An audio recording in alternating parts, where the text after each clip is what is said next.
مزارات اولیاء کی حاضری ضرور دیا کریں، مستحبات میں سے اعلیٰ مستحبات، بڑے فیوز و برکات ہیں، لیکن اس طریقے پر جو ہمیں علماء سکھائیں، جو شریعت ہمیں سکھائے، یہ حساب کتاب نہیں کیا کریں۔ پھر عورتیں مرد سب مل جل کر مزاروں پہ پڑے ہوتے ہیں اور پتہ نہیں کیا کیا دھندے ہو رہے ہوتے ہیں وہاں، خدا کی پناہ۔ پھر یہ کہ عرس شریف آتے ہیں تو شامیانے لگتے ہیں، تو اس میں وہ سٹے کے دم لگانے والے مستنڈے بیٹھے ہوتے ہیں، لمبا ڈنڈا اور ہاتھ میں کڑے اور لگے دم تے مٹے غم، دنیا کماوے کھاوے ہم ٹی کر کے جو اس طرح بیٹھے ہوتے ہیں نا، یہ بھی مطلب بڑا مطلب ایمانوں کو لوٹنے والے بعض اوقات معاملات ہوتے ہیں، اور لوگ بس سمجھتے نہیں کسی بات میں، کوئی بھاشا نہیں سمجھتے، بابا بابا بابا کر کے پاؤں دبا رہے ہوتے ہیں۔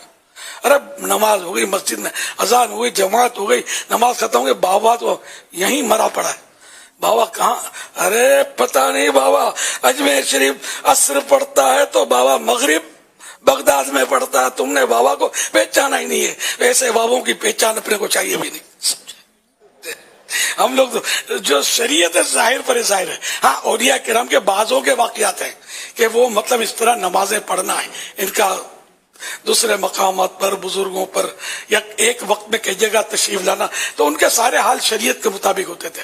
یہاں تو بابا سٹے کا دم لگا رہا ہے اور بھنگ گھوٹ رہا ہے، اور وہ بغداد پہنچا ہوا ہے، تو اجمیر پہنچا ہوا ہے، تو کلیب شریف پہنچا ہوا ہے، یار کیا لگا رکھا ہے یار۔ حضور ایک بات تو بتائیں، وہی ہے دنیا جھکتی ہے، جھکانے والا چاہیے، ایک بات تو جس کی بتائیں، لاٹھی اس کو ایسوں کو بھی مواد مل ہی جاتا ہے۔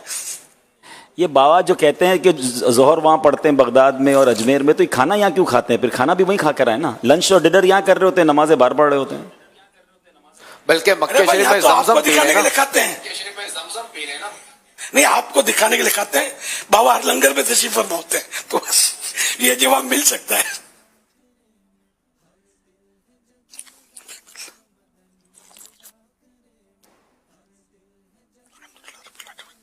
صلو علی الحبیب صلی اللہ تعالی علی محمد صلی اللہ